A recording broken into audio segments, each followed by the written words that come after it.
Un policier est-il un bon auteur de polar? On mène l'enquête, c'est notre une francophone.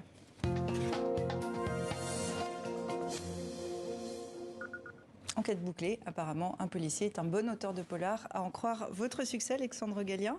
Bonjour. Bonsoir et bonne année. Bonsoir, vous avez raison. Bonne année. On vous reçoit pour votre nouveau livre, Soleil levant, sorti chez Michel Lafon. Un homme d'affaires japonais est retrouvé mort dans un palace parisien, mort selon un rituel traditionnel. Alors, mise en scène, chantage, la crime est envoyée sur place. Et on retrouve votre personnage récurrent, la légende de la police judiciaire, Philippe Valmy, qui pourtant soigne une dépression. Oui. Il soigne une dépression, malheureusement. Il soigne une dépression, mais c'est son métier qui le maintient un petit peu à flot. En fait, il a ce côté désespéré, mais qui avance quand même tout le temps. C'est ce qui me plaît. On ne va pas trop parler du contenu du livre, puisque c'est un polar, donc on ne va pas trop en dévoiler. Ce qu'on peut dire quand même, c'est qu'au-delà de l'enquête et du polar, justement, vous faites un état des lieux, peut-être aussi de la police.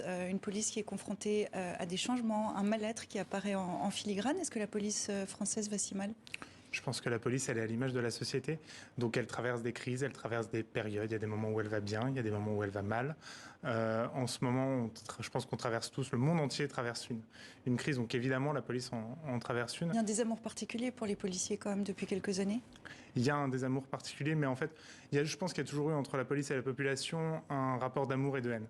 C'est-à-dire que les policiers, on en a besoin quand on aimerait ne pas en avoir besoin.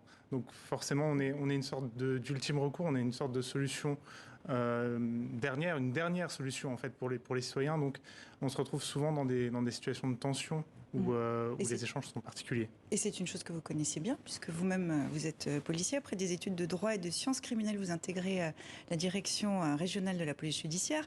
En 2019, à 30 ans, vous adressez le manuscrit d'un polar au jury du prix du Quai des Orfèvres et les cicatrices de la nuit l'emportent.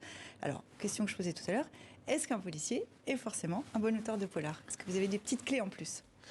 On a des petites clés. C'est un petit peu plus simple parce que tout ce versant procédural, la manière dont se déroule une enquête, etc., ça a été mon quotidien pendant quelques années. Comme vous le disiez, maintenant je suis en disponibilité, donc je fais plus que écrire et je suis seul face à mon texte. Ça vous manque pas l'adrénaline du terrain? Ça me manque, mais je la retrouve dans l'écriture, donc ça va. Donc tout va bien.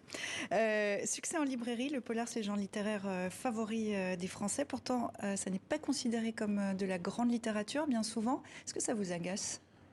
Non, ça m'amuse. Et puis ça me donne envie aussi de traverser un petit peu ces plafonds de verre, mais qui existent de moins en moins. Finalement, si vous regardez, il y a quand même 2 concours sur les 10 dernières années qui sont dotés des auteurs de polar.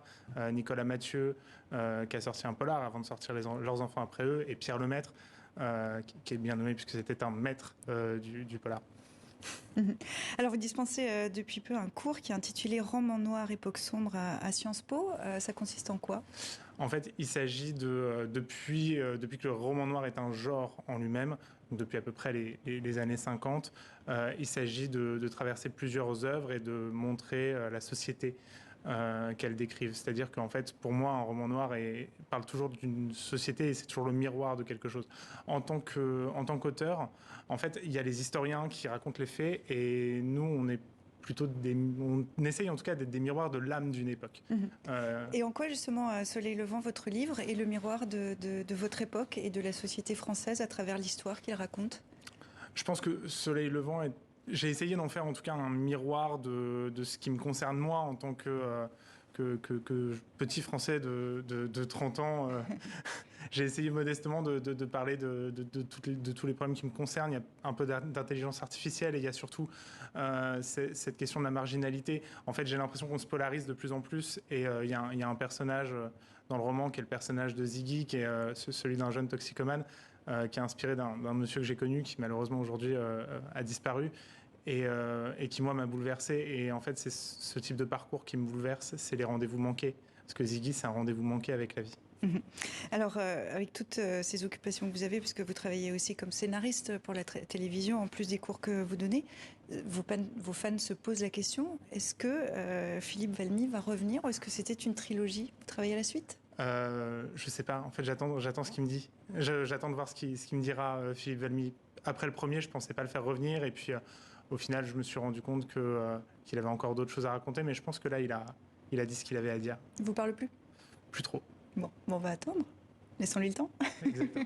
Merci beaucoup. Soleil levant aux éditions Michel Lafon. Alexandre Gallien, merci beaucoup d'être venu démarrer l'année dans 64 minutes. Merci de m'avoir reçu.